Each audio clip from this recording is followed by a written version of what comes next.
Hello everyone. सो आज इस video में हम कवर करेंगे कि इक्विपोटेंशियल सर्फेसेज है उनको रिप्रेजेंट कैसे करते हैं। सो इसके अंदर बहुत सारे केसेस आएंगे। जैसे सबसे पहले केस आएगा कि जो हम चार्ज लेंगे वो पॉजिटिव चार्ज होगा। आगे नेगेटिव चार्ज के लिए करेंगे, डाइपोल के लिए करेंगे, और फिर अगर दो चार्जेस सेम हैं तो उनके लिए भी एक केस है। लेकिन ये करने से पहले सबसे पहले पता होना ज़रूरी है कि इक्विपोटेंशियल सर्फेसेज क्या होते हैं। तो ये ऐसे सर्फेसेज होते हैं जहाँ पे जो पोटेंशियल की वैल्यू होगी वो सेम होगी। मतलब पूरे सरफेस पे जो पोटेंशियल की वैल्यू है हर जगह वो वैल्यू वो सेम होने वाली है पोटेंशियल की। तो सबसे पहले थोड़ा सा समझ लेते हैं। तो जैसे ये चार्ज है, हमने प्लस चार्ज मान लिया है, और इलेक्ट्रिक फील्ड लाइंस के केस में हमने इसके लिए फील्ड लाइंस बनाई थी। तो इसकी फील्ड लाइंस कैसे बनेंगी? आउटवर्ड्स बनेंगी इसकी फील्ड लाइंस। ये फील्ड लाइंस आउटवर्ड्स बना दी हैं। तो अब हमें एक ऐसा सरफेस लेना है जिससे कि जो ये डिस्टेंस होगा, ये फील्ड लाइंस का जो डिस्टेंस होगा वो सेम होगा। तो सेम डिस्टेंस कौन से केस में होता है? जैसे ये ट्राइंगल है, ट्राइंगल में जैसे सेंटर है, यहाँ से डिस्टेंस सेम नहीं हो सकता। तो ये सर्कल है, सर्कल के केस में ये पॉसिबल है कि जो हमारा डिस्टेंस होगा वो सेम होगा, क्योंकि डायमीटर जो होता है वो इक्वल होता है ना पूरे। ये जो सर्कल है, चाहे इसमें जितने मर्जी डायमीटर बना लो, सारे डायमीटर क्या होंगे? इक्वल होंगे। तो ये सर्कल ही एक ऐसी सिमेट्री बनेगी इसके लिए, या एक ऐसा वो है जो इसके लिए वैल्यू सारी सेम होंगी। तो यहाँ पे हम सर्कल बनाते हैं, ये सर्कल बन जाएगा जहाँ पे ये सारी वैल्यूज़ इक्वल होंगी। तो ये सर्कल बन गया। अब क्या होगा? ये जो सर्कल बना है यही इक्विपोटेंशियल सरफेस है। मतलब कि यहाँ पे इस पूरे सर्कल के ऊपर जो हमारी पोटेंशियल की वैल्यू होगी वो सेम होगी। जैसे मान लो ये जो पॉइंट है, ए पॉइंट, तो इसके लिए वी ए जो पोटेंशियल होगा वो मान लो 5 वोल्ट मान लिया हमने। कुछ भी हो सकता है, मानने के लिए 5 वोल्ट मान लिया। अब यहीं कहीं मान लो, यहाँ पे मान लो ये बी पॉइंट है, तो यहाँ पे जो पोटेंशियल होगा वो भी 5 वोल्ट होगा। क्यों होगा? क्योंकि एक पोटेंशियल सर्फेस है। इक्वी पोटेंशियल सर्फेसेज में जो पोटेंशियल होता है वो इक्वल होता है। 5 वोल्ट मान लिया, समझ आ गया? ये इक्वी पोटेंशियल सर्फेस होता है। तो इसके लिए अब हम क्या बनाएंगे? इसकी जो रिप्रेजेंट करेंगे कि चार्ज प्लस, अगर हमने जो चार्ज है वो पॉजिटिव चार्ज लिया है, तो उसके लिए ये जो सरफेस कैसे बनेंगे, इक्विपोटेंशियल सरफेस कैसे बनेंगे। तो ये कर लिया है, पर इसको थोड़ा सुंदर तरीके से बनाते हैं। जैसे ये प्लस चार्ज है क्योंकि हमने पॉजिटिव चार्ज लिया है। तो अब क्या होगा? इसके लिए फील्ड लाइंस कैसे बनेंगी? बाहर की तरफ बनेंगी। ये बाहर बहुत सारी फील्ड लाइंस आ रही हैं, क्योंकि फील्ड लाइंस क्या होती है? इमेजिनरी लाइंस होती हैं। जस्ट एक इलेक्ट्रिक फील्ड के डायरेक्शन को बताने के लिए हमको ये इमेजिनरी लाइंस बनानी पड़ती है। इससे हमें पता लग जाता है कि हमारा इलेक्ट्रिक फील्ड किस डायरेक्शन में है। ये दिखती नहीं है, जस्ट इमेजिनरी लाइंस है। तो ये बहुत सारी लाइंस बना दी है हमने बाहर की तरफ। इससे क्या पता लग रहा है? इलेक्ट्रिक फील्ड है वो बाहर की तरफ है। ठीक है। अब क्या करना है? इक्वल सरफेस लेना है, हर जगह से जो इक्वल हुए। तो उसके लिए एक सर्कल ही बनता है। तो यहाँ पे हमने एक बना दिया सर्कल। ठीक है। अब क्या होगा? बहुत सारे इक्विपोटेंशियल सर्फेसेस बन सकते हैं। ये नहीं कि सिर्फ एक गोला ही आएगा, ऐसा नहीं है। बहुत सारे ऐसे ऐसे, जैसे फील्ड लाइन जाती जा रही हैं, तो बस हमें क्या करना है? ये डिस्टेंस इक्वल लेना है, क्योंकि फील्ड लाइंस भी पता नहीं कहाँ कहाँ कितनी दूर तक जा रही हैं। तो ऐसे ही हमारी इक्विपोटेंशियल सर्फेसेस बहुत सारे बनते हैं। ठीक है। तो 2-3 बना देते हैं अलग अलग डिस्टेंसेस के लिए। क्योंकि देखो, इसका मेन कॉन्सेप्ट क्या होता है? पोटेंशियल है। पोटेंशियल का फॉर्मूला क्या होता है? V is equals to 1/4πε0 Q divided by R। अब ये जो Q है ये सेम है, और ये 4π ये कांस्टेंट है। तो मेनली V जो है वो किस पर डिपेंड कर रहा है? R के ऊपर डिपेंड कर रहा है। तो क्या होगा? ये जो इतना है, इसके लिए प्लस से ये जो डिस्टेंस है, हमारे चार्ज से जो डिस्टेंस है, ये सिर्फ इतना सा है। ठीक है। तो ये पोटेंशियल की वैल्यू ज़्यादा होगी। वो तो बाद में देखते हैं ज़्यादा होगी कि नहीं होगी, पर V जो है ये आपस में ऐसे रिलेटेड है, V और R। तो इसलिए अगर हमारा R चेंज होगा तो हमारा पोटेंशियल भी चेंज होगा। जैसे कि जो वैल्यू यहाँ पे A पे, वो वैल्यू यहाँ पे नहीं हो सकती, या C मान लो इसको।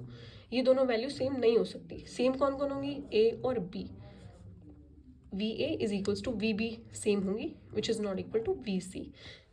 ये दोनों तो सेम होंगी, लेकिन ये नहीं हो सकती। हाँ, मान लो सी के यहाँ पे कोई पॉइंट है, तो सी और डी ऐसे ऐसे सेम हो जाएंगे, पर ऐसे ऐसे सेम नहीं होंगे, क्योंकि ये इसके ऊपर सेम है वैल्यूज़। समझ आया? तो ये बन गई, इसके लिए रिप्रेजेंटेशन बन गई है। तो ऐसे बहुत सारी हम इक्विपोटेंशियल सर्फेसेस बना सकते हैं। पर ये क्या होनी चाहिए? थोड़ा सर्कल होना चाहिए, मेरी तरह टेढ़ा मेढ़ा नहीं होना चाहिए। ठीक है। तो ये प्रॉपर सर्कल होना चाहिए। तो इसके लिए जो हमारी सिमेट्री बनेगी वो स्फेरिकल सिमेट्री बनेगी। स्फेरिकल क्यों बनेगी? क्योंकि ये स्फेयर्स हैं। हमारा इसके अंदर पता है क्या, हमने लास्ट क्लास में क्या पढ़ा था, जो इलेक्ट्रिक फील्ड होता है और इक्विपोटेंशियल सर्फेसेज होते हैं वो क्या होते हैं, परपेंडिकुलर होता है। मतलब कि जो हमारा फील्ड है वो ऐसे आ रहा है 90 डिग्री, और जो हमारा पोटेंशियल है वो ऐसे है, दोनों के बीच में क्या बन रहा है, 90 डिग्री का एंगल बन रहा है। तो ये फील्ड का जो डायरेक्शन है वो बाहर की तरफ है, और जो हमारा पोटेंशियल है वो इस प्लेन में है, और फील्ड क्या है, बाहर की तरफ है। तो दोनों के बीच में 90 डिग्री का एंगल, ये मान लो, और ये इन दोनों के बीच में 90 डिग्री। समझ आ गया? तो ये ऐसे है। तो स्फेरिकल सिमेट्री, स्फेयर्स बन रहे हैं ना बहुत सारे, तो स्फेरिकल सिमेट्री। उसके बाद जो है वो है केस 2, और केस 2 के अंदर क्या आता है हमारा, for Q less than 0। Positive charge हो गया, अब नेगेटिव चार्ज के लिए कर लेते हैं। तो क्या बनेगा, अब नेगेटिव चार्ज मान लिया, ये रख दिया है नेगेटिव चार्ज। पॉजिटिव के केस में बाहर की तरफ फील्ड लाइंस होती हैं, नेगेटिव के केस में अंदर की तरफ फील्ड लाइंस होती है। क्यों होती हैं, क्योंकि इलेक्ट्रिक फील्ड कैसे जाता है, पॉजिटिव से नेगेटिव। तो पॉजिटिव से जा रहा है, पता नहीं कहाँ जाएगा, नेगेटिव टूवर्ड्स, इनवर्ड्स आएंगी फील्ड लाइंस, इनवर्ड्स। बहुत सारी फील्ड लाइंस बनती हैं, जितनी मर्जी बना लो, ये हमने बना ली बहुत सारी। अब क्या होगा, वही सेम ऐसा वो बनाओ, जैसे सर्कल है, इससे सारे डिस्टेंसेस सेम है, तो ये डिस्टेंसेस सेम होने चाहिए। तो यहाँ पे भी सर्कल बन जाएगा, ये सर्कल है, ये इक्विपोटेंशियल सरफेस बन गया। इसके ऊपर क्या है, पोटेंशियल सेम। ऐसे ही छोटा बना लो, ये छोटा इक्विपोटेंशियल सरफेस। बहुत सारे इक्विपोटेंशियल सरफेसेस बन सकते हैं, क्योंकि जो हमारी लाइंस है they are extending to infinity. तो इसके लिए भी क्या बनेगी, spherical symmetry, and they are equipotential surfaces, equipotential surfaces। उसके बाद हमारा थर्ड केस आता है for uniform electric field. Uniform electric field के लिए जो जो इलेक्ट्रिक फील्ड लाइंस बनाई थी वो केसेस सारे इधर आएंगे, किसके लिए, इक्विपोटेंशियल सर्फेसेस के लिए। So for uniform electric field सबसे पहले क्या बनाएंगे, यूनिफॉर्म इलेक्ट्रिक फील्ड बनाएंगे। तो यूनिफॉर्म इलेक्ट्रिक फील्ड के लिए क्या होंगी, जो फील्ड लाइंस होंगी दे सेपरेटेड बाय सेम डिस्टेंस, मतलब इनके बीच का जो गैप होगा वो सेम होगा। हो गया सेम, बिल्कुल बिल्कुल तो नहीं हुआ पर हो गया। तो इसके अंदर क्या होगा, अब मान लो कि जो हमारा, मान लो क्या है इधर, कि जो हमारी यूनिफॉर्म फील्ड की डायरेक्शन है, इलेक्ट्रिक फील्ड की डायरेक्शन है वो इधर है, तो इसको मान लो एक्स डायरेक्शन है ये, ठीक है। अब हम यहाँ पे बनाएंगे इक्विपोटेंशियल सर्फेसेस बनाएंगे। तो क्या है, ये हमारा बन गया इक्विपोटेंशियल सर्फेसेस। इस बार ही प्लेन लिया है। प्लेन क्यों लिया है अब, क्योंकि ये जो एक्स डायरेक्शन है ये फील्ड की डायरेक्शन है, इलेक्ट्रिक फील्ड की डायरेक्शन है, और जो हमारा पोटेंशियल है इक्विपोटेंशियल, उन दोनों के बीच में जो थीटा होता है वो 90 डिग्री होता है। मतलब कि ये दोनों क्या होने चाहिए, आपस में 90 डिग्री के एंगल पे होने चाहिए, आपस में परपेंडिकुलर होने चाहिए। तो अब ये है एक्स डायरेक्शन, और ये हो गई वाई डायरेक्शन, और ये हो गई जेड डायरेक्शन। प्लेन होता है ना, 3 डायमेंशन, एक्स वाई जेड। अब एक्स इस डायरेक्शन में है, वाई इधर और जेड इधर, ठीक है। तो ये क्या हो गया, they are inclined at 90 degree, x y z. तो फील्ड इस डायरेक्शन में है हमारा, ये जो हमारा इक्विपोटेंशियल सरफेस है ये फील्ड के एकदम परपेंडिकुलर खड़ा हुआ है, ठीक है। तो क्या होगा, इससे यूनिफॉर्म इलेक्ट्रिक फील्ड के अंदर जो हमारे इक्विपोटेंशियल की वो होगी वो ऐसे होगी, क्योंकि इसके अंदर सर्कल नहीं बन सकता ना। सर्कल कैसे बनेगा, फील्ड लाइंस ऐसे आ रही हैं, इसके अंदर से आ रही हैं फील्ड लाइंस, ये प्लेन है, इसके अंदर से फील्ड लाइंस आ रही हैं बहुत सारी। तो कैसे हमको इसके परपेंडिकुलर करना है फील्ड, परपेंडिकुलर तो प्लेन में ही होगा ना, सर्कल में कैसे परपेंडिकुलर होगा पूरा, कैसे इसके अंदर सर्कल बना के देखो एक बारी, कैसे इसके अंदर से पास होंगी फील्ड लाइंस, 90 डिग्री नहीं बनेगा। ये जो है ये 90 डिग्री बन जाता है। अब सर्कल देखो, ऐसे मान लो ये सारी बहुत सारी फील्ड लाइंस, इसके अंदर सर्कल 90 डिग्री कहाँ से भाई, इसके अंदर एंगल कुछ दिख रहा है, टेंजेंट बनाएंगे तब भी एंगल 90 डिग्री नहीं बन पाएगा।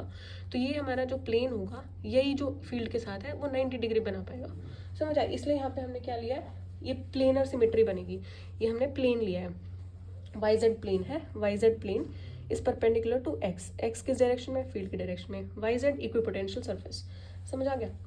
तो यहाँ से हमें क्या पता लगा कि ये क्या बन गई, प्लेनर सिमेट्री। ऊपर वाली क्या थी, स्फेरिकल सिमेट्री थी, यहाँ पे प्लेनर सिमेट्री बनी है, planar symmetry.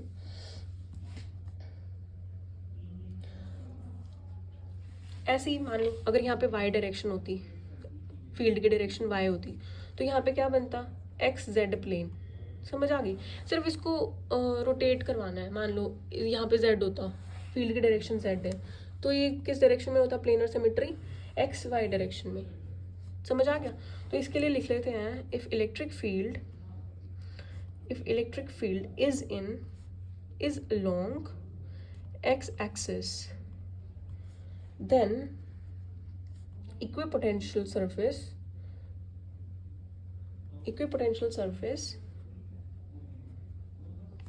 will lie along yz plane। Symmetry ऐसे पता लगेगी, ये प्लेनर सिमेट्री, स्फेरिकल सिमेट्री कैसे पता लग रही है, ये ऐसे पता लग रही है कि हमको इलेक्ट्रिक फील्ड और इक्विपोटेंशियल के बीच में 90 डिग्री एंगल देखना है। 90 डिग्री एंगल कैसे बनेगा, इसके अंदर सर्कल बनाएंगे तो 90 डिग्री नहीं बन पाएगा। फील्ड और इक्विपोटेंशियल सरफेस के अंदर सर्कल ही इक्विपोटेंशियल सरफेस लेंगे ना, तो 90 डिग्री नहीं बनेगा।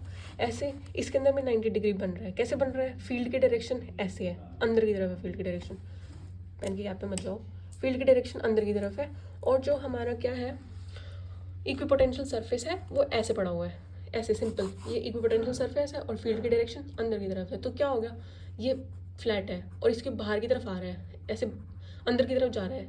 अंदर जाने के लिए ऐसे रिप्रेजेंट करते हैं और बाहर आने के लिए ऐसे क्रॉस। तो क्या होगा, अंदर की तरफ जा रहा है तो 90 डिग्री का एंगल बनेगा, क्योंकि ऐसे लाया किया हुआ है यार, ये इमेजिन करेंगे, ठीक है। पड़ा हुआ है, अंदर जा रहा है, तो इसके बीच में 90 डिग्री का एंगल। समझ आ गई? इसलिए यहाँ पे क्या लिया है, स्फेरिकल सिमेट्री। यहाँ पर प्लेनर क्यों लिया है, प्लेन ऐसे है, प्लेन ऐसे खड़ा हुआ है, ठीक है, और हमारा फील्ड इधर जा रहा है, तो क्या होगा, इधर 90 डिग्री का एंगल बनेगा यहाँ पे। समझ आ गया? ठीक है, अब हम चलते हैं आगे। अब हम करेंगे नॉन यूनिफॉर्म इलेक्ट्रिक फील्ड के अंदर। अभी यूनिफॉर्म इलेक्ट्रिक फील्ड के लिए क्या, अभी नॉन यूनिफॉर्म के लिए। सो केस 4 के अंदर नॉन यूनिफॉर्म इलेक्ट्रिक फील्ड। भाई अब क्या है इसके अंदर, यूनिफॉर्म इलेक्ट्रिक फील्ड के अंदर जो हमारा फील्ड होता है, फील्ड के बीच में जो होता है वो गैप सेम होता है। लेकिन नॉन यूनिफॉर्म के अंदर क्या था, फील्ड लाइंस के केस में पढ़ा था कि जो वीक इलेक्ट्रिक फील्ड होगा, there will be more gap in weak electric field and field lines will be near to each other in case of strong electric field. तो ये हमारा वीक, हम यहाँ पे वीक बना रहे हैं और यहाँ पे स्ट्रॉन्ग बनाएंगे, तो यहाँ पे जो फील्ड लाइंस होंगी वो आपस में पास आ जाएंगी। किसके केस में, स्ट्रॉन्ग के केस में, और वीक के केस में वो दूर दूर रहेंगी। पैरेलल तो रहेंगी लेकिन दूर दूर रहेंगी, ठीक है, हो गया ये। अब इसके अंदर जैसे यूनिफॉर्म फील्ड के लिए बना है प्लेनर सिमेट्री, इसके अंदर भी सिमेट्री तो प्लेनर ही बनेगी। क्यों बनेगी, क्योंकि इक्विपोटेंशियल सरफेस और इलेक्ट्रिक फील्ड के बीच में कितना एंगल होना चाहिए, 90 डिग्री करने के लिए होना चाहिए। तो यहाँ सर्कुलर तो नहीं बनेगा ना, क्योंकि सर्कल बनाएंगे तो all the field lines can not pass through the circle and there will be angle between electric equipotentials and electric field, the angle will change.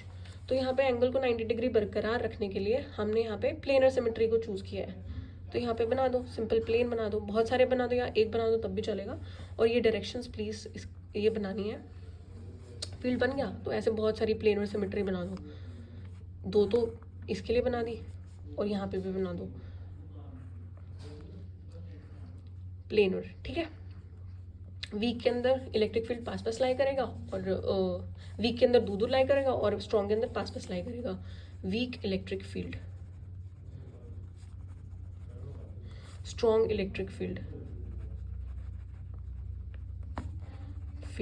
ठीक है। और सिमेट्री कैसी बन रही है, यहाँ पे भी प्लेनर बन रही है क्योंकि एंगल बीच में 90 डिग्री होना चाहिए। तो नॉन यूनिफॉर्म इलेक्ट्रिक फील्ड के बाद आता है केस 5, जो कि हम करेंगे फॉर अ डाइपोल। तो ये करने से पहले एक प्रॉपर्टी है इक्विपोटेंशियल सर्फेसिस के लिए, जो कि फील्ड लाइंस के जैसे ही है, कि in region of strong electric field, जो हमारी फील्ड लाइंस होती हैं या फिर जो इक्विपोटेंशियल सर्फेसेस होती हैं, they are close to each other. मतलब फील्ड स्ट्रॉन्ग होगा इलेक्ट्रिक फील्ड तो ये पास होंगी, और अगर हमारा इलेक्ट्रिक फील्ड वो वीक होगा तो they will be apart from each other, इनके बीच में थोड़ा डिस्टेंस होगा। स्ट्रॉन्ग के केस में पास होंगी। तो सबसे पहले हम बनाते हैं एक डाइपोल बनाते हैं। तो ये dipole positive negative field lines बनाते हैं। तो पॉजिटिव चार्ज के लिए जो फील्ड लाइंस होती है वो बाहर की तरफ होती हैं ऐसे। तो ये फील्ड लाइंस की डायरेक्शन बना दी, बहुत सारी फील्ड लाइंस ऐसे बनाते हुए, और पॉजिटिव से नेगेटिव जा रही हैं ये, मतलब ये पॉजिटिव से नेगेटिव और ये पॉजिटिव से नेगेटिव, ठीक है। तो ये फील्ड की जो डायरेक्शन है वो पॉजिटिव से नेगेटिव है, और नेगेटिव के केस में जो फील्ड लाइंस होती हैं वो क्या होती हैं, अंदर की तरफ आती हैं। तो ये अंदर की तरफ नेगेटिव के केस में,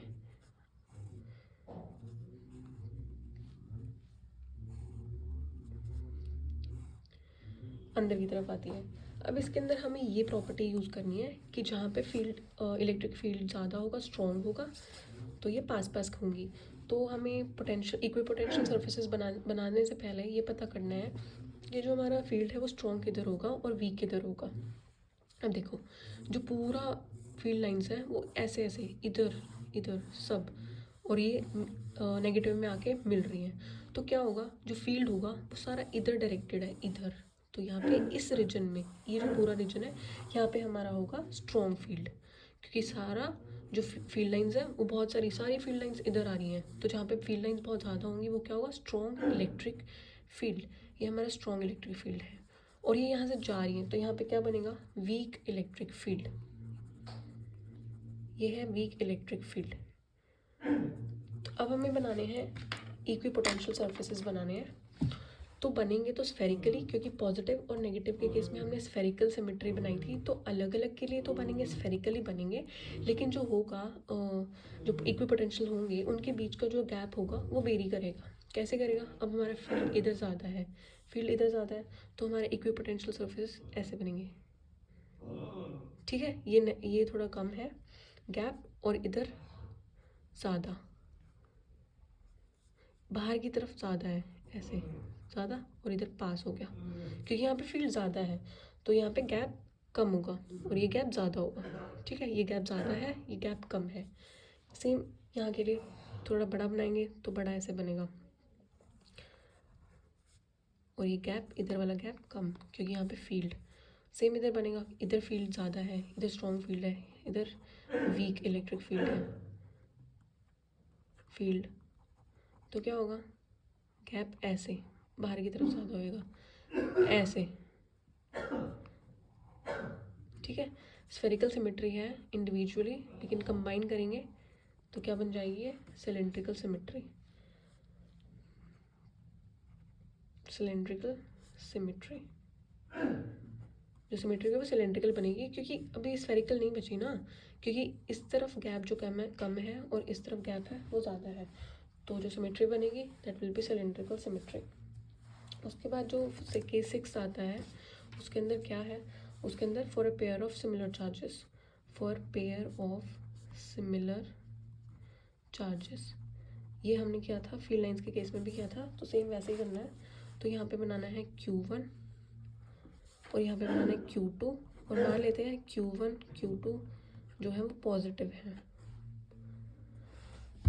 तो इसके अंदर हमें फील्ड लाइंस बनानी है, पॉजिटिव है, पॉजिटिव के केस में जो फील्ड लाइंस होती है वो बाहर की तरफ जा रही होती है। सेम इधर बाहर की तरफ फील्ड लाइन जा रही है, दोनों के केस में बाहर की तरफ फील्ड लाइन जा रही है।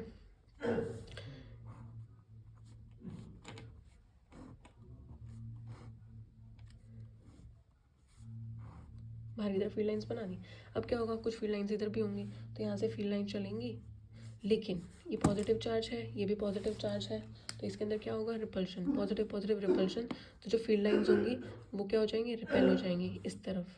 ये ऐसे रिपेल हो रही है फील्ड लाइंस, क्योंकि रिपल्शन हो रहा है इधर, तो ये ऐसे रिपेल हो गई यहाँ से ऐसे। ये जो डायरेक्शन है फील्ड लाइंस की डायरेक्शन है। और जो यहाँ पे जो पॉइंट बनता था उस पॉइंट को याद करो, क्या नाम देते थे उसका, किसे रिप्रेजेंट करते थे, पी से हमने इसको रिप्रेजेंट किया था, और ये जो पॉइंट था ये न्यूट्रल पॉइंट था। तो ये सिंपल हमने फील्ड लाइंस बनाई है, लेकिन हमें बनाना क्या है, इक्वी पोटेंशियल सर्फेसिस बनाना है। तो इसके लिए हमें क्या पता करना ज़रूरी है, सेम यही प्रॉपर्टी जो डाइपोल की लगी है वही हम यहाँ पे लगाएंगे। तो इसके लिए हमें क्या पता करना ज़रूरी है कि हमारा जो फील्ड है वो स्ट्रॉन्ग किधर है और वीक किधर है। अब देखो, ये जो है फील्ड लाइन सारी बाहर ऐसे की तरफ जा रही है, तो हमारा स्ट्रॉन्ग किधर बनेगा, इधर तो कुछ आ ही नहीं रहा है, इधर तो ये आ रही है वो भी रिपेल होके ऐसे मुड़ जा रही है वापस, ये इधर मुड़ जा रही है, ये इधर मुड़ जा रही है। तो क्या होगा, हमारा फील्ड सारा इधर होगा, क्योंकि फील्ड लाइंस इधर है बहुत सारी। तो यहाँ पे क्या बन जाएगा, स्ट्रॉन्ग इलेक्ट्रिक फील्ड। सेम इधर, यहाँ पे तो कुछ आ ही नहीं रहा है इस तरफ, सारी इधर, लेकिन डाइपोल के केस में क्या था, सारा फील्ड इधर आ रहा था, नेगेटिव में इधर आ रहा था और पॉजिटिव का सारा उठ के नेगेटिव की तरफ जा रहा था, तो सारा फील्ड इस तरफ डायरेक्टेड था। लेकिन यहाँ पे सारा फील्ड बाहर की तरफ, क्योंकि फील्ड लाइन से जो हमारा फील्ड है वो डिपेंड ही फील्ड लाइन्स के ऊपर करता है, तो फील्ड लाइन्स बाहर की तरफ निकल रही है सारी, तो फील्ड जो हमारा फील्ड होगा स्ट्रॉन्ग वो बाहर की तरफ ही होगा। तो यहाँ पे स्ट्रॉन्ग इलेक्ट्रिक फील्ड, बाहर की तरफ स्ट्रॉन्ग फील्ड है। तो क्या बोला गया है कि जहाँ पे जो हमारा फील्ड होगा वो स्ट्रॉन्ग होगा, वहाँ पे जो ये है वो क्लोज होएंगी, पास पास होएंगी, जो हमारी इक्विपोटेंशियल्स है वो पास पास होएगा। तो इसके अंदर कैसे बनेगा, ये वाले इधर इधर तरफ पास पास, ये सब पास पास है, ठीक है, और इधर दूर और दूर, ये सारा पास पास रहेगा रीजन, क्योंकि इधर स्ट्रॉन्ग फील्ड है। सेम यहाँ के लिए इधर सारा है, इधर इधर वीक है, ये सारा वीक का इलाका है, वीक।